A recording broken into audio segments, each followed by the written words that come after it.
انسان کا ہنر ہی اس کے لیے رزق کا سبب بنتا ہے، اس کے لیے پیسے کا سبب بنتا ہے۔ تو لہٰذا آپ جس بھی فیلڈ کے اندر ہیں، جس بھی شعبے کے اندر ہیں، آپ کو اپنی فیلڈ میں عزت دار انسان ہونا چاہیے۔ آپ کو اپنے شعبے کے اندر ایک با اعتماد انسان ہونا چاہیے۔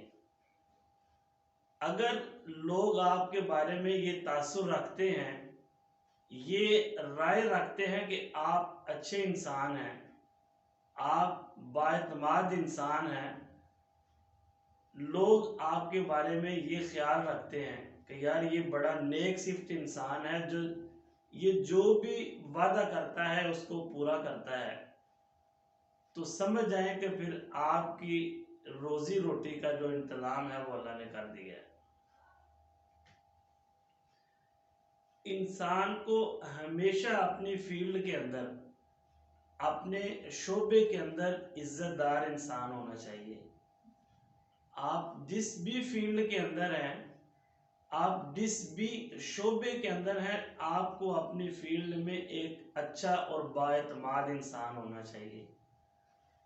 آپ کے بارے میں لوگوں کی یہ رائے ہونی چاہیے کہ آپ ایک اچھے انسان ہیں، اور اگر لوگ آپ کے بارے میں یہ تاثر رکھتے ہیں کہ آپ واقعی نیک صفت انسان ہیں، تو پھر سمجھ جائیں کہ آپ کے رزق کا جو مسئلہ تھا وہ اللہ تعالیٰ نے حل کر دیا ہے۔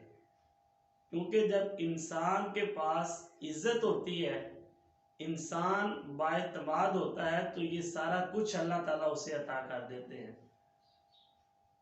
آپ کبھی ایسے لوگوں کو دیکھیں کہ جن کا کبھی بڑا نام تھا، جن کو لوگ جانتے تھے کہ یار یہ برانڈ ہے، بڑے بڑے جو لوگوں کے دلوں کے اوپر حکومت کرتے تھے، آپ ان کی داستان سنیں، ان کے زوال کے اسباب آپ جاننے کی کوشش کریں، تو آپ کو پتہ چلے گا کہ ان کے زوال کے جتنے بھی اسباب تھے، ان میں جو سب سے اہم سبب تھا وہ یہی تھا کہ ان لوگوں کے اچھائی اور برائی کے درمیان جو تمیز تھی وہ ختم کر دی۔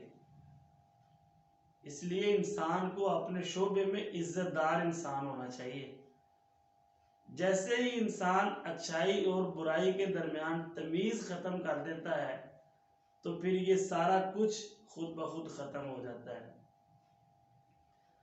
اللہ تعالیٰ انسان کو جو ایمان عطا فرماتے ہیں، یہ ایمان دراصل ایک پہچان ہوتی ہے کہ ایک مومن بندہ اپنے ایمان کی بدولت اپنے کفر اور ایمان کے درمیان فرق کر کے گمراہی سے بچ سکے۔ آپ کو پتہ ہے کہ شراب پینی سے اسی لیے منع کیا گیا ہے کہ یہ انسان کے قوت فیصلہ کو ختم کر دیتی ہے۔ پھر انسان اچھائی اور برائی کے درمیان کوئی فیصلہ نہیں کر سکتا، اسی لیے انسان کو یہ شراب پینے سے منع کیا گیا ہے۔ اللہ تعالیٰ تو گناہ کرنا بڑی دور کی بات ہے، انسان کو چاہتے ہیں کہ وہ گناہ کے قریب بھی نہ جائے، کیونکہ گناہ کرنے کے بعد انسان نے گناہوں کا جو بوجھ اپنے سر پہ اٹھایا ہوتا ہے، اللہ چاہتے ہیں کہ وہ بوجھ اس سے نہ اٹھانا پڑے۔ اچھا، توبہ کرنے کا حکم، توبہ کی ترغیب کا بھی مطلب یہی ہے کہ ایک انسان نے اپنے سر پہ گناہوں کا جو بوجھ اٹھایا ہوتا ہے نا، وہ ختم ہو جائے، انسان ایک اچھی اور پرسکون زندگی گزار سکے۔ اسی طرح میرے نبی صلی اللہ علیہ وسلم کا بھی یہی فرمان ہے کہ ایک مومن بندہ جب گناہوں سے توبہ کر لیتا ہے تو وہ بالکل ایسے ہی ہے جیسے اس نے گناہ کیا ہی نہیں ہے۔ رزق بڑھانے کے بہت سارے طریقے ہیں، بہت سارے نسخے ہیں، ان میں ایک دو میں آپ کے ساتھ شیئر کرتا ہوں کہ انسان کو ہمیشہ اپنی فیلڈ میں ایک قابل انسان ہونا چاہیے، اور کبھی بھی اپنی چیزوں کے اوپر کمپرومائز نہیں کرنا چاہیے، اپنی کوالٹی کے اوپر، اپنی ساکھ کے اوپر کبھی بھی کمپرومائز نہیں کرنا چاہیے۔ قابلیت کی بات آئے تو لوگ آپ کے بارے میں کہیں کہ یار یہ بندہ بڑا قابل انسان ہے، یہ اپنی فیلڈ کے قابل ترین لوگوں کے اندر شامل ہوتا ہے، اور اگر ساکھ کی بات آئے تو لوگ آپ کے بارے میں کہیں کہ یار یہ بندہ بڑا باکمال انسان ہے، اس نے کبھی بھی اپنی کوالٹی کے اندر فرق نہیں ڈالا، کبھی بھی یہ بندہ اپنی ساکھ کو خراب نہیں ہونے دیتا، وقت آنے پہ یہ اپنا نقصان کر لیتا ہے لیکن کسی دوسرے کا نقصان نہیں ہونے دیتا۔ ہم میں سے بہت سارے افراد ایسے ہیں کہ جو اپنا رزق صرف اسی وجہ سے محدود کر لیتے ہیں کہ وہ اپنی عزت خراب کر لیتے ہیں، وہ اپنی ساکھ، اپنی کوالٹی خراب کر لیتے ہیں، جس وجہ سے ان کا رزق محدود ہو جاتا ہے۔ اور یہ بات بھی ذہن میں رکھیں کہ پیسہ مکمل رزق نہیں ہے۔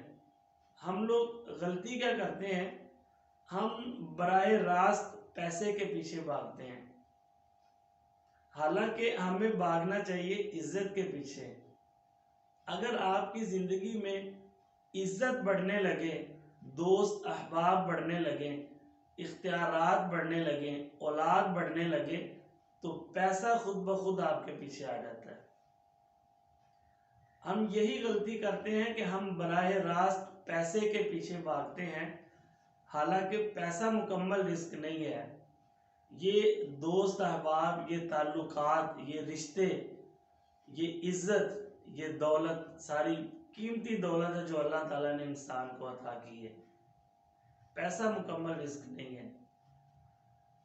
اب سوال یہ ہے کہ پھر کیا پیسہ نہیں ہونا چاہیے؟ ہونا چاہیے، کیوں نہیں؟ پیسے کا نہ ہونا یہ انسان کو فقیر بنا دیتا ہے، اور بہت زیادہ ہونا یہ انسان کو اللہ تعالیٰ کی یاد سے بھی دور کر دیتا ہے۔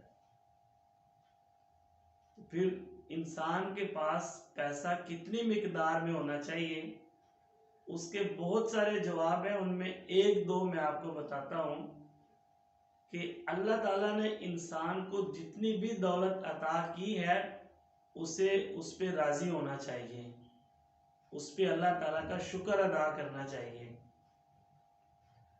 اور نمبر دو، آپ کے پاس اتنی دولت ہونی چاہیے کہ اگر کسی سائل کو، کسی ضرورت مند کو دینا پڑے تو آپ دے سکیں، اور کسی سائل کو دیتے وقت، کسی ضرورت مند انسان کی ضرورت کو پورا کرتے وقت آپ کا دل تنگ نہیں ہونا چاہیے۔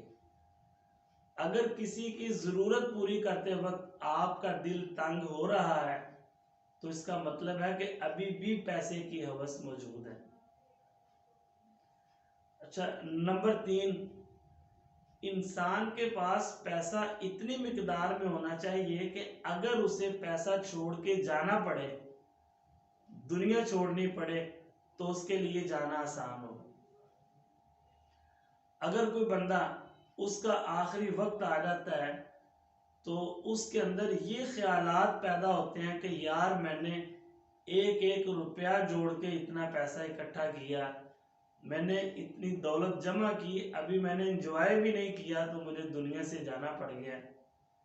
آپ یقین جانیں کہ اگر انسان کو دنیا سے جاتے وقت اس طرح کے خیالات ذہن میں آتے ہیں تو اس کی مرنے کی تکلیف مزید شدت اختیار کر لیتی ہے۔ اور دیکھیں کہ پھر ایسے حالت میں دولت کتنی خطرناک چیز ہے کہ جس نے انسان کو مرض الموت کی حالت میں بھی انتہائی حسرت والے احساسات دیے ہیں کہ بندہ دنیا سے جا رہا ہے، اسے چاہیے کہ اس وقت اللہ تعالیٰ کو یاد کرے، کلمہ پڑھے، اپنے آخرت کے بارے میں سوچے، لیکن اس وقت بھی اگر اسے اپنی دولت کا خیال ہے تو پھر اس کے لیے بڑی خطرناک چیز ہے۔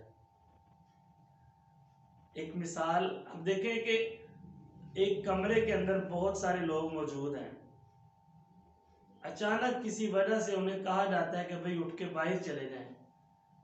اب وہ لوگ جو خالی ہاتھ ہیں اٹھیں گے اور باہر چلے جائیں گے، جبکہ دوسری طرف وہ لوگ کہ جنہوں نے اپنا بیگ بھی اٹھانا ہے، جنہوں نے چیئر بھی اٹھانی ہے، جس نے ٹیبل بھی اٹھانا ہے، ان کے لیے باہر جانا زیادہ مشکل ہے۔ اسی لیے دنیا کو ایک مومن بندے کے لیے قید خانہ قرار دیا گیا ہے کہ قید خانے کے اندر انسان خوشی والی زندگی نہیں گزارتا، اپنی مرضی سے زندگی نہیں گزارتا۔ تو مومن کے لیے دنیا کو اسی لیے قید خانہ قرار دیا گیا ہے کہ اس کا یہاں سے جانا آسان ہو۔ اس لیے دولت ضرور ہونی چاہیے، تاکہ اگر کسی کے پاس دولت نہیں ہے تو وہ پھر انسان محتاج بن جاتا ہے، وہ اپنی ضروریات بھی پوری نہیں کر سکتا۔ ضرور ہونی چاہیے، لیکن اتنی ہونی چاہیے کہ اگر دنیا سے جانا پڑے تو آسانی سے چھوڑ کے بندہ جا سکے۔ آپ کے پاس 15 لاکھ، 15,000 یا پھر 1,500 روپے ہے، ایک چیز آپ کے پاس نہیں ہونی چاہیے جسے لالچ کہتے ہیں، یہ آپ کے پاس نہیں ہونی چاہیے، کیونکہ جب انسان لالچ کرتا ہے نا پھر وہ ظلم کرتا ہے، کیونکہ وہ اپنی دولت کو ضرب دینا چاہتا ہے، اس کو ملٹیپلائی کرنا چاہتا ہے، بڑھانا چاہتا ہے۔ تو ممکن ہے کہ وہ اس لالچ میں آ کر کسی دوسرے انسان کی جان ہی لے لے، کسی دوسرے انسان کا گلا کاٹ دے۔ نشے کی حالت میں انسان دوسرے انسان کا گریبان پکڑتا ہے، ایک بھائی دوسرے بھائی کا گریبان پکڑتا ہے، لیکن لالچ کے نشے میں انسان دوسرے انسان کی جان بھی لے لیتا ہے۔ آپ تاریخ اٹھا کے دیکھیں، آپ کو بہت سارے ایسے واقعات نظر آئیں گے کہ جس میں بہت سارے بادشاہ، بہت سارے شہزادے، وڈیرے، بہت سارے راجے، جنہوں نے لالچ میں آ کر اپنے ہی بھائی یا پھر اپنے باپ کو قتل کیا۔ یہ لالچ اتنی خطرناک چیز ہے، اس لیے اللہ تعالیٰ سے ہمیشہ دعا کرتے رہیں کہ اللہ تعالیٰ ہمیں لالچ سے بچائے، ہماری حفاظت فرمائے۔ آخری لاسٹ موسٹ امپورٹنٹ بات، لوگوں کی نیک دعائیں، نیک تمنائیں، یہ بھی آپ کے لیے بہت بڑا رزق ہے۔ یہ اتنی قیمتی چیز ہے کہ انسان کی تمام مشکلات کو آسان کر دیتی ہیں۔ یہ انسان کے جتنے بھی زندگی کے مشکل مراحل ہوتے ہیں وہ آسان ہو جاتے ہیں۔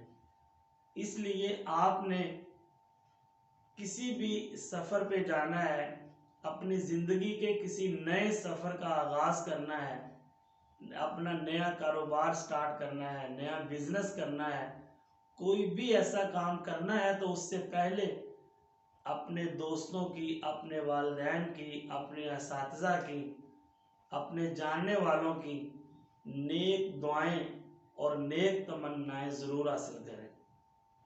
کیا پتہ کسی کی دعاؤں کے توفیل آپ کی زندگی کے مشکل ترین راستے اللہ تعالیٰ آسان کر دیں، آپ کی زندگی کے کٹھن مراحل اللہ تعالیٰ آسان کر دیں۔ اس لیے کسی بھی نئے سفر کا آغاز کرتے وقت، کسی بھی نئے بزنس کا، کاروبار کا آغاز کرتے وقت لوگوں کی نیک دعائیں اور لوگوں کی نیک تمنائیں ضرور حاصل کریں۔ اللہ تعالیٰ ہم سب کا حامی و ناصر ہو، ہمارے پیارے پاکستان کی اللہ تعالیٰ حفاظت فرمائے۔ پاکستان زندہ باد۔